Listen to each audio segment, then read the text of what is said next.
ചിലർ വീണെന്നാൽ സഹായിക്കുവാനായി തിടുക്കത്തോടെ ആളുകൾ ഓടിയെത്തും. എന്നാൽ മറ്റു ചിലർ വീഴുമ്പോൾ ആളുകൾ ദൂരെ മാറി നിന്ന് പരിഹാസത്തോടെ ചിരിക്കും. ശ്രദ്ധിച്ചിട്ടില്ലേ? വീഴ്ചയുടെ രംഗം കണ്ട് ആസ്വദിച്ച് നിൽക്കുന്നതായി കാണാം ചിലർ. കാരണം എന്താണെന്നറിയാമോ? ആ വീണ വ്യക്തിയുടെ വീഴ്ച കാണാൻ അവർ കാത്തിരിക്കുകയായിരുന്നു. അതെ, നാം നന്നായി നടക്കുമ്പോഴുള്ള നമ്മുടെ മനോഭാവത്തിൻ്റെ ശരിയായ പ്രതിഫലനമാണ് ഇവിടെ വെളിപ്പെടുന്നത്.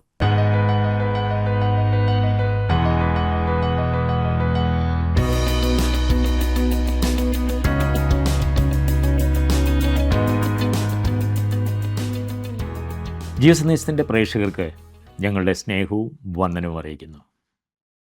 ദൈവത്തിൽ വിശ്വസിക്കുന്നവർക്ക് പിശാചെന്ന യാഥാർത്ഥ്യത്തെ അംഗീകരിക്കാതിരിക്കുവാൻ കഴിയുകയില്ല. കാരണം ദൈവം തന്നെയാണ് തൻ്റെ വചനത്തിൽ കൂടെ പിശാചിനെക്കുറിച്ച് നാം അറിഞ്ഞിരിക്കേണ്ടതായ ചില വസ്തുതകൾ വെളിപ്പെടുത്തിയിരിക്കുന്നത്. ദൈവത്തോടുള്ള മത്സരം മൂലം വികലനായിത്തീർന്ന ഉന്നതനായിരുന്ന ഒരു ദൈവസൃഷ്ടിയായിട്ടാകുന്നു പിശാചിനെ ബൈബിൾ വെളിപ്പെടുത്തുന്നത്. ആത്മരൂപിയും ദൈവത്തിൻ്റെ നിയന്ത്രണത്തിലുള്ള വ്യക്തിയും ആകയാൽ അടിസ്ഥാനപരമായ ചില കാര്യങ്ങൾ മാത്രമേ അവനെക്കുറിച്ച് നാം അറിഞ്ഞിരിക്കേണ്ടതായിട്ടുള്ളൂ. എഹെസ്കേൽ പ്രവചനം 28-ാം അധ്യായത്തിൽ അവയിൽ ചിലത് വെളിപ്പെടുത്തിയിരിക്കുന്നു. എഹെസ്കേൽ പ്രവചനം 28-ാം അധ്യായം.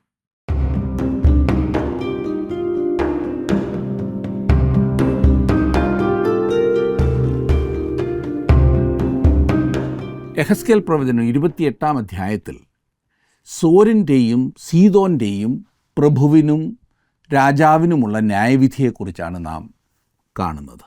ഇത് വളരെ ശ്രദ്ധേയമായ ഒരു അധ്യായമാണ്. കാരണം ഈ പ്രവചനം പ്രാദേശികമായ ആ ഭരണകർത്താവിന് അപ്പുറം ഭൂമിയിലെ സാമ്രാജ്യങ്ങൾക്ക് പിന്നിലെ അദൃശ്യമായ ഭരണകർത്താവിങ്കിലേക്ക് വിരൽ ചൂണ്ടുന്നു.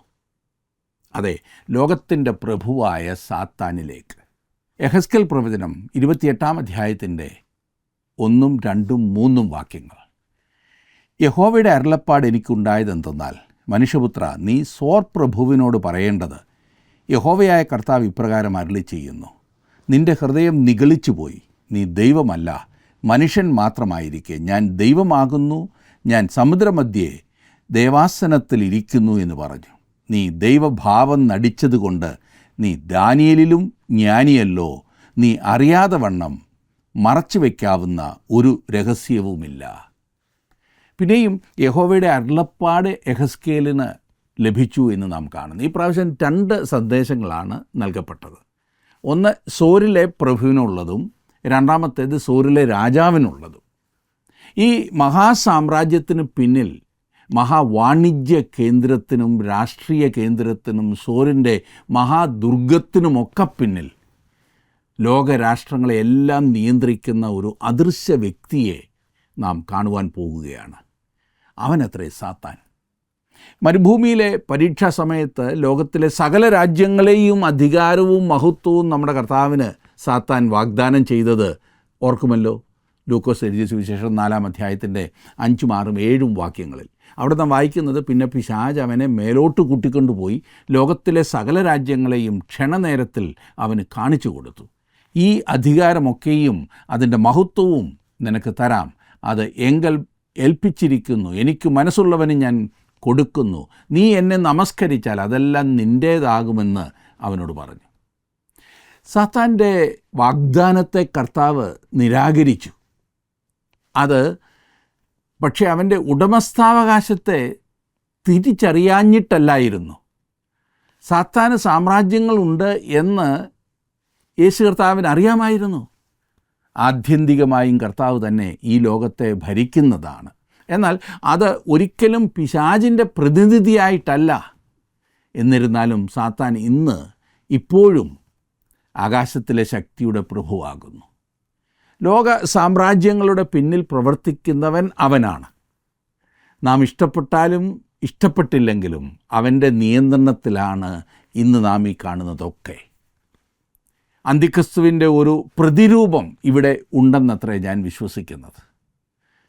അന്തിക്രിസ്തുവിനെക്കുറിച്ച് തിരുവചനത്തിൽ പറഞ്ഞിട്ടുള്ളതെല്ലാം നിവർത്തിക്കുവാൻ യഥാർത്ഥത്തിൽ 2 വ്യക്തികളെ എടുക്കുന്നുണ്ട്. ഒന്ന്, ക്രിസ്തുവിൻ്റെ ആളത്വത്തെ നിഷേധിക്കുന്നത്. അതെ, അവൻ ക്രിസ്തുവിൻ്റെ ശത്രുവായി തന്നെ വെളിപ്പെടുന്നു. മറ്റവനാകട്ടെ ക്രിസ്തുവിനെ അനുകരിക്കുന്നു. അന്തിക്രിസ്തുക്കൾ പലർ ഉണ്ടെന്നത്ര യോഹന്നാൻ തൻ്റെ സുവിശേഷത്തിൽ പറയുന്നത്. ഒരു രാഷ്ട്രീയ ഭരണകർത്താവും ഒരു മതത്തിൻ്റെ ഭരണകർത്താവും ഉണ്ടായിരിക്കും. ഇവിടെ യെഹെസ്കേലിൽ നമുക്ക് മുമ്പിലുള്ളത് ഇത് രണ്ടിൻ്റെയും ഒരു സംയോജിച്ച സെറ്റാണ്. ഇത് സാത്താൻ്റെ പ്രതിരൂപമാണ്. കാരണം അവൻ പറഞ്ഞത് എന്തായിരുന്നു എന്ന് നമുക്കറിയാം. ഞാൻ ദൈവമാകുന്നു, ഞാൻ സമുദ്രമധ്യേ ദേവാസനത്തിലിരിക്കുന്നു. അതാണ് അവൻ പറഞ്ഞത്. വാസ്തവത്തിൽ അന്തിക്രിസ്തുവും ഇനിയും പറയാൻ പോകുന്നത് തികച്ചും അങ്ങനെ തന്നെയാണ്. അപ്പോസ്തലനായ വിശുദ്ധ പൗലോസ് അവരെക്കുറിച്ച് പറഞ്ഞു, തെസ്സലോനിക്കർക്ക് എഴുതിയ 2-ാം ലേഖനം 2-ാം അധ്യായത്തിൻ്റെ 4-ാം വാക്യത്തിൽ, അവൻ ദൈവാലയത്തിലിരുന്നു കൊണ്ട് ദൈവമെന്ന് നടിച്ച് ദൈവമെന്നോ പൂജാവിഷയമെന്നോ പേരുള്ള സകലത്തിനും മീതെ തന്നെത്താൻ ഉയർത്തുന്ന എതിരാളി അത്രയെന്ന്. ഇവിടെ സോരിലും അവിടുത്തെ പ്രഭുവും പറയുന്നത് ഞാൻ സമുദ്രമധ്യേ ദേവാസനത്തിലിരിക്കുന്നു എന്നത്രേ. എന്നാൽ ദൈവം അവനോട് പറയുന്നത് ശ്രദ്ധിക്കൂ, നിൻ്റെ ഹൃദയം നിഗളിച്ചു പോയി. നീ ദൈവമല്ല, മനുഷ്യൻ മാത്രമായിരിക്കെ ഞാൻ ദൈവമാകുന്നു എന്ന് നീ പറയുകയാണോ? അതാണ് ദൈവം ചോദിക്കുന്നത്. 3-ാം വാക്യത്തിൽ നാം വായിച്ചല്ലോ, നീ ദൈവഭാവം നടിച്ചതുകൊണ്ട് നീ ദാനിയേലിലും ജ്ഞാനിയല്ലോ, നീ അറിയാതെ വണ്ണം മറച്ചു വെക്കാകുന്ന ഒരു രഹസ്യവുമില്ല എന്ന്. ഇവിടെ ദാനിയേലിനെക്കുറിച്ച് മറ്റൊരു പരാമർശം നാം കാണുന്നുണ്ട്. ദാനിയേലും യെഹെസ്കേലും സമകാലീനരായിരുന്നു എന്നോർക്കുക. ദാനിയേൽ ഇപ്പോൾ ഈ പറഞ്ഞ സമയത്ത് ബാബിലോണിൽ പ്രധാനമന്ത്രി ആയിരിക്കുന്നു. ചെറുപ്പക്കാരനായിരുന്ന യെഹെസ്കേലിന് യഥാർത്ഥത്തിൽ ദൈവത്തിനു വേണ്ടി നിൽക്കുന്ന ദാനിയേലിനോട് വളരെ ആദരവുണ്ടായിരുന്നു എന്ന കാര്യത്തിൽ സംശയമില്ല. വ്യക്തിപരമായി ഞാൻ ചിന്തിക്കുന്നത് യെഹെസ്കേലിന് വളരെ കഠിനമായ ജോലി ഉണ്ടായിരുന്നു എന്നത്രേ. അവൻ ആർക്കിടയിലാണ് ജീവിക്കുന്നതും പ്രസംഗിക്കുന്നതും എന്ന് ചിന്തിച്ചു നോക്കുക. കേബാർ നദീതീരത്തെ പ്രവാസികൾക്കിടയിൽ. ശരിയാണ്, ദാനിയേൽ ഒരു രാത്രി സിംഹക്കൂട്ടിൽ കഴിച്ചുകൂട്ടി. ഞാനായിരുന്നെങ്കിൽ ഈ പ്രവാസികൾക്കിടയിൽ കഴിയുന്നതിനേക്കാൾ ആ സിംഹക്കൂട്ടിലെ രാത്രി തന്നെ ആയിരിക്കും തിരഞ്ഞെടുക്കുക. പക്ഷേ യെഹെസ്കേലിന് അങ്ങനെ ഒരു തിരഞ്ഞെടുപ്പിനുള്ള സാധ്യത ഇല്ലായിരുന്നല്ലോ. യെഹെസ്കേൽ ഇവിടെ ദാനിയേലിൻ്റെ ജ്ഞാനത്തെ പരാമർശിക്കുന്നുണ്ട്. സോരിലെ ഈ പ്രഭു ഒരു ചുറുചുറുക്കുള്ള പയ്യനായിരുന്നു എന്നത്രേ യെഹെസ്കേൽ പറയുന്നത്. അവിടെ അറിവുള്ളവർ ഇല്ലായിരുന്നു എന്ന് കരുതിയാൽ താങ്കൾക്ക് തെറ്റിപ്പോയി. വാസ്തവത്തിൽ അവർ വളരെ ജ്ഞാനികളായിരുന്നു. സോരിലെ ഈ പ്രഭു എതിർ ക്രിസ്തുവിനോടുള്ള ബന്ധത്തിൽ മതപരമായ നേതൃത്വത്തെ, അതായത് നേതാവിനെ പ്രതിനിധീകരിക്കുന്നു എന്നത്രേ ഞാൻ വിശ്വസിക്കുന്നത്. അവൻ ഇസ്രായേലിൽ നിന്നും വരും എന്ന് ഞാൻ ചിന്തിക്കുന്നു. രാഷ്ട്രീയ നേതാവ് ലോകരാഷ്ട്രങ്ങളായ സമുദ്രത്തിൽ നിന്നും കയറി വരുന്നു. അവൻ ജാതിയിൽ നിന്നുള്ളവനായിരിക്കുമെന്ന് ഞാൻ കരുതുന്നു. അവൻ്റെ മന്ത്രി, അതെ, മതത്തിൻ്റെ പ്രഭു ഇസ്രായേൽ ദേശത്തു നിന്നും വരുന്നു. മതത്തിൻ്റെ പ്രഭു രാഷ്ട്രീയ പ്രഭുവിന് പ്രധാനമന്ത്രി പോലെ ആയിരിക്കും. ദാനിയേൽ ബാബേലിലായിരുന്നതുപോലെ, യോസഫ് മിസ്രൈമിലായിരുന്നതുപോലെ ഒരുപക്ഷെ ഞാൻ ഈ വിധത്തിലുള്ള താരതമ്യം നടത്താൻ പാടില്ലായിരുന്നു, അല്ലേ? എന്നാൽ ഈ 2 സ്ഥാനങ്ങളെ ചിത്രീകരിക്കുവാൻ ഇത് സഹായിക്കും. യെഹെസ്കേൽ പ്രവചനം 28-ാം അധ്യായത്തിൻ്റെ 11-ാം വാക്യമാണ് നാം ഇനിയും നോക്കുവാൻ പോകുന്നത്. 28:11. അവിടെ നാം കാണുന്നത്, യഹോവയുടെ അരുളപ്പാട് എനിക്കുണ്ടായതെന്തെന്നാൽ. ഇവിടെ താൻ നൽകുന്ന ഈ സന്ദേശം തൻ്റെ സ്വന്തം അഭിപ്രായമല്ല, മറിച്ച് ദൈവത്തിൽ നിന്നുള്ള ദൂതാണ് എന്ന കാര്യം യെഹെസ്കേൽ വീണ്ടും വീണ്ടും ഉറപ്പിച്ച് പറയുന്നു. ഇത് നാം ഓർക്കണം, അത് നാം അറിയണമെന്ന് യെഹെസ്കേലിന് നിർബന്ധമുണ്ട്. 12-ാം വാക്യത്തിൽ നാം വായിക്കുന്നത്, മനുഷ്യപുത്ര, നീ സോർ രാജാവിനെക്കുറിച്ചൊരു വിലാപം തുടങ്ങി അവനോട് പറയേണ്ടത്, യഹോവയായ കർത്താവ് ഇപ്രകാരം അരുളി ചെയ്യുന്നു, നീ മാതൃകാ മുദ്രയാകുന്നു, നീ ജ്ഞാനസമ്പൂർണനും സൗന്ദര്യസമ്പൂർണനും തന്നെ. സോറിനെതിരെയുള്ള യെഹെസ്കേലിൻ്റെ ഒടുവിലത്തെ പ്രവചനമാണ് ഈ പറയുന്നത്. പ്രഭു എന്നതിന് പകരം രാജാവ് എന്ന പദം അവൻ ഉപയോഗിച്ചിരിക്കുന്നത് വളരെ അർത്ഥപൂർണമായിരുന്നു. രാജാവ് എന്ന പദം വളരെ കുറച്ച് മാത്രമേ യെഹെസ്കേൽ ഉപയോഗിച്ചിട്ടുമുള്ളൂ. യഹോയാക്കീനെ ഒഴികെ ഇസ്രായേലിലെ ഒരു പ്രഭുവിനെയും യെഹെസ്കേൽ രാജാവെന്ന് വിളിച്ചിട്ടില്ല. 28-ാം അധ്യായത്തിൻ്റെ 1 മുതൽ 10 വരെയുള്ള വാക്യങ്ങളിൽ ഒരു മനുഷ്യനായിരിക്കെ തന്നെത്താൻ ദൈവം എന്ന് അവകാശപ്പെട്ട സോരിലെ ഭരണകർത്താവിനെ യെഹെസ്കേൽ കഠിനമായി ഭത്സിച്ചത് നിങ്ങൾ ശ്രദ്ധിച്ചല്ലോ. എന്നാൽ 11 മുതൽ 19 വരെയുള്ള വാക്യങ്ങളിൽ രാജാവ് എന്ന പദം കൊണ്ട് യെഹെസ്കേൽ വിവരിക്കുന്ന വ്യക്തി കേവലം ഒരു മനുഷ്യൻ മാത്രമെന്ന് ചിന്തിക്കാൻ നമുക്ക് സാധിക്കില്ല. അതിനുള്ള സൂചനകൾ തുടർന്നുള്ള വാക്യങ്ങളിൽ നാം കാണുന്നതാണ്.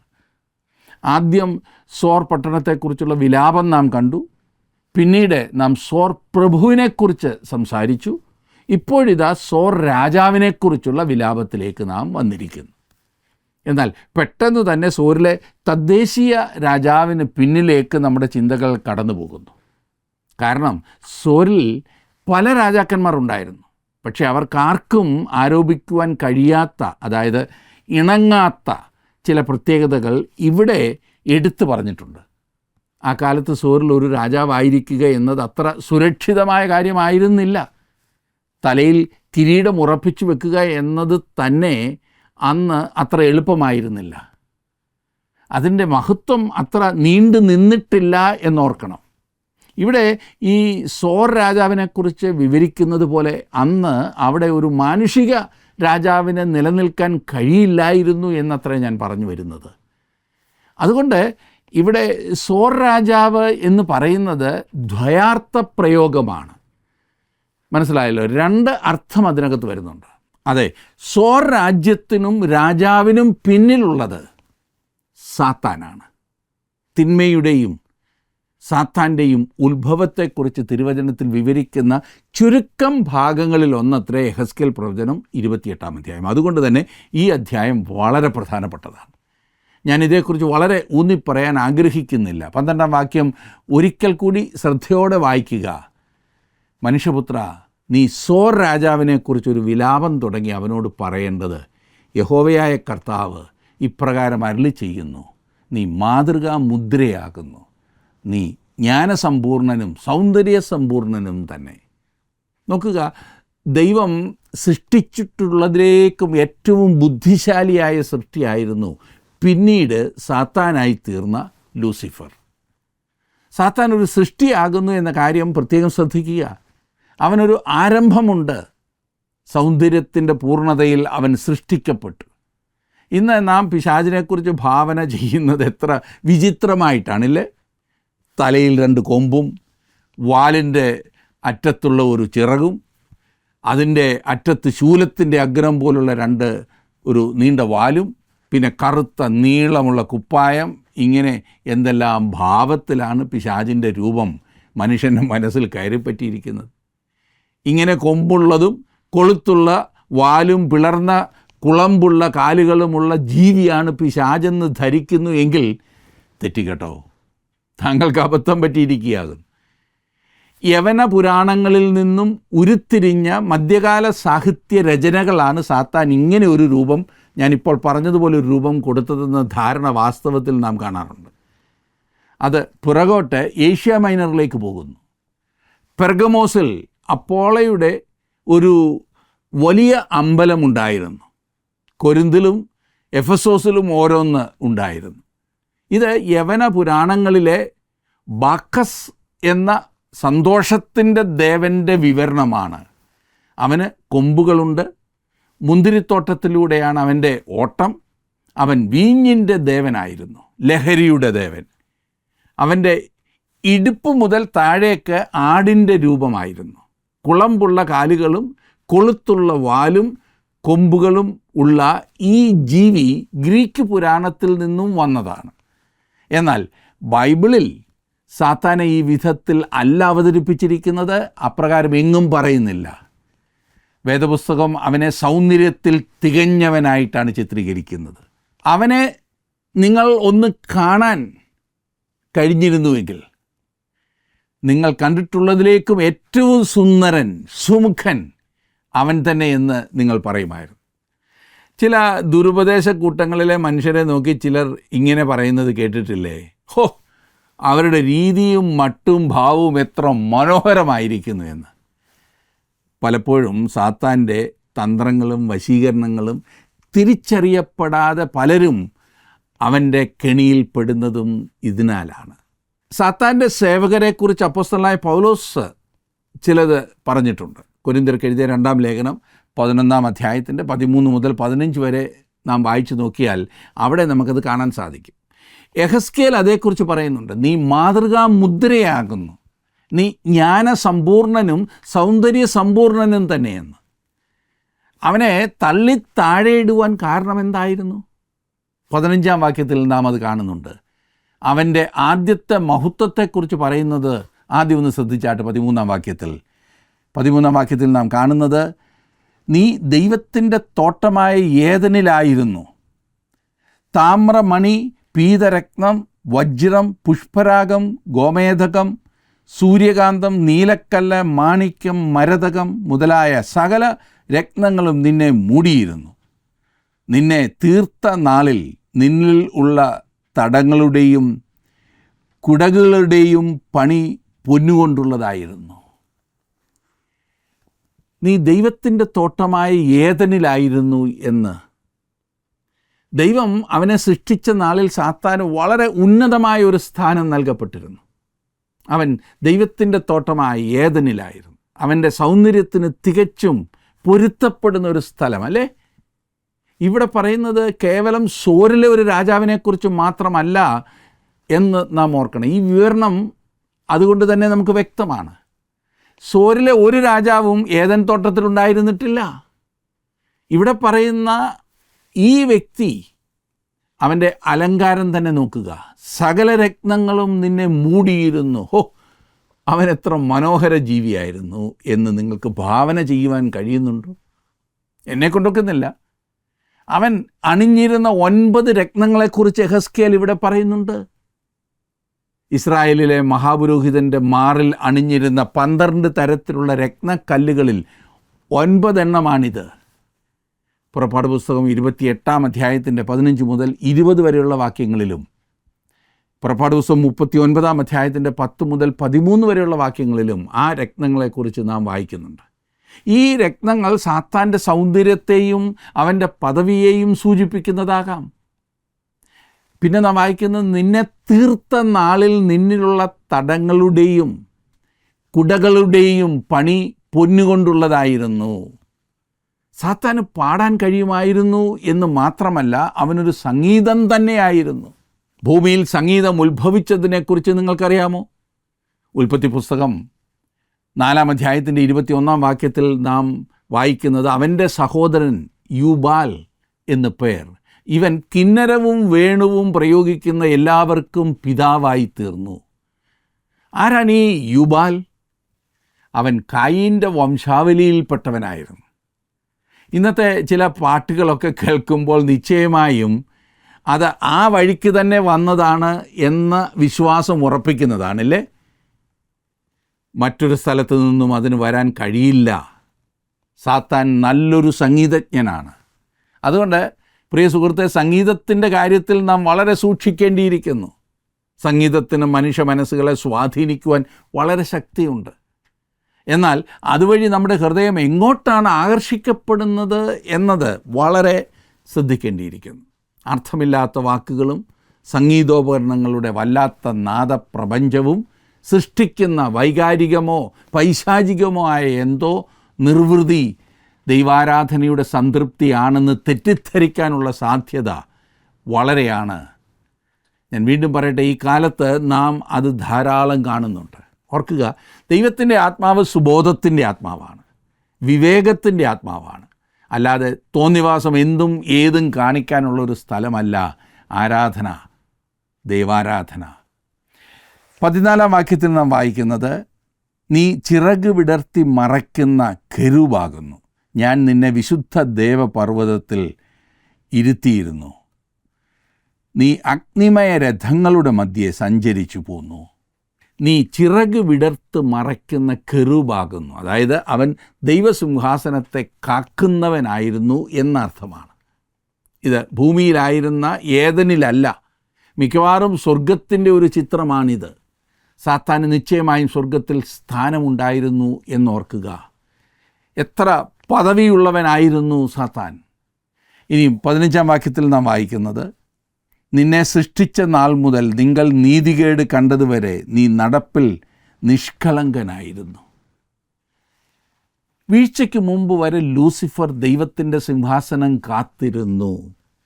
ഒരു സൃഷ്ടിക്ക് കിട്ടാവുന്നതിലേക്കും ഏറ്റവും ഉന്നതമായ പദവി അവനുണ്ടായിരുന്നു.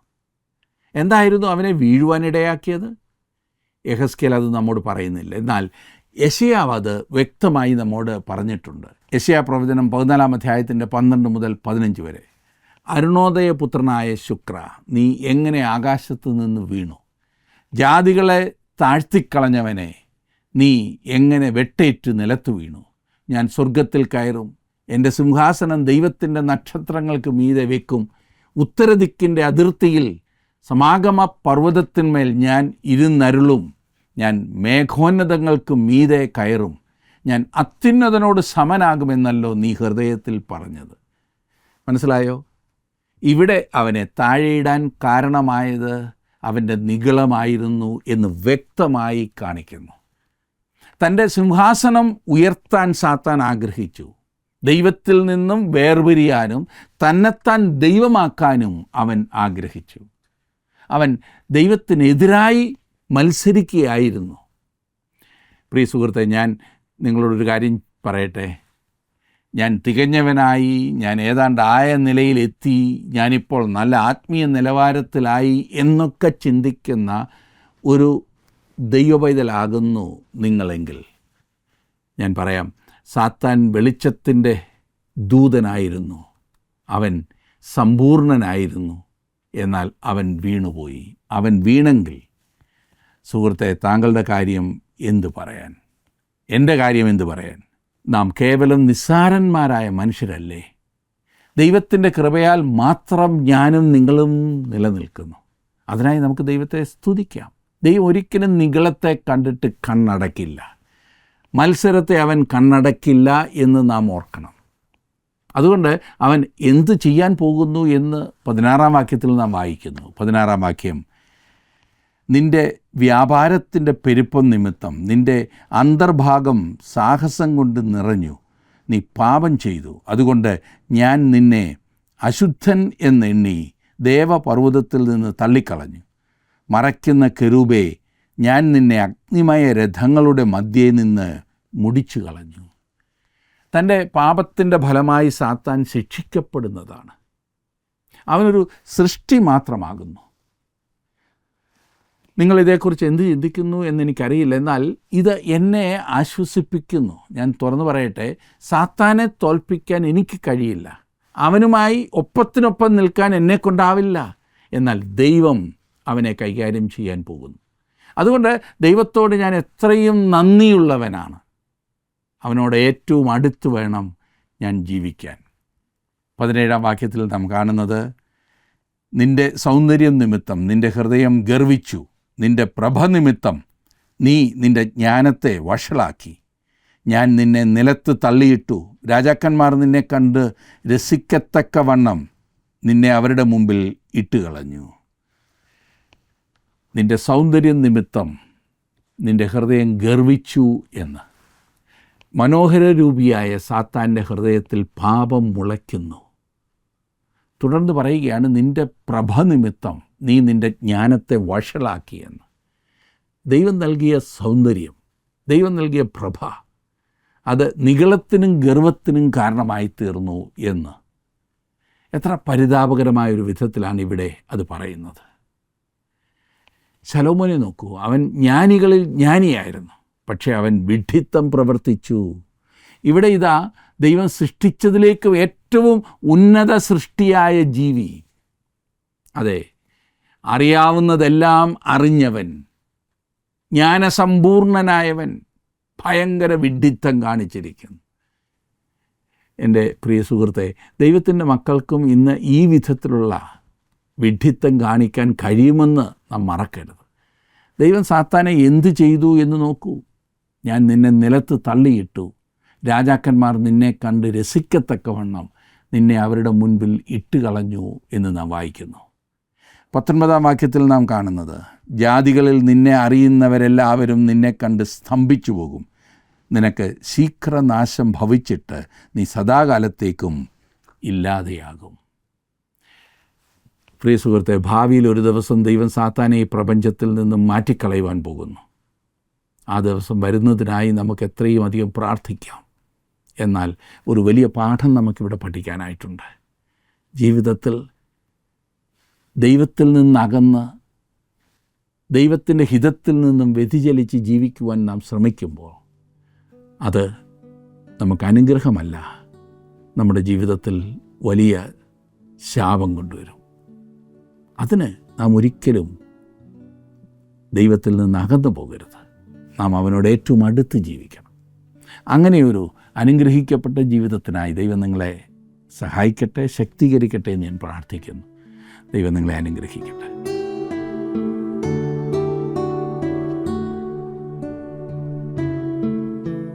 പിശാചിന് ഇപ്പോൾ ഈ ഭൂമിയിൽ പലരെയും സ്വാധീനിക്കുവാനും ഉപയോഗിക്കുവാനും കഴിയുന്നുണ്ടെങ്കിലും അവൻ്റെ പതനവും സമ്പൂർണമായ നാശവും സുനിശ്ചിതമാണെന്ന് ബൈബിൾ ഉറപ്പ് നൽകുന്നു. മാത്രമല്ല, അവൻ്റെ സ്വാധീന വലയത്തിൽപ്പെട്ടിരിക്കുന്ന മനുഷ്യരുടെ ന്യായവിധിയും മറഞ്ഞിരിക്കുന്നില്ല.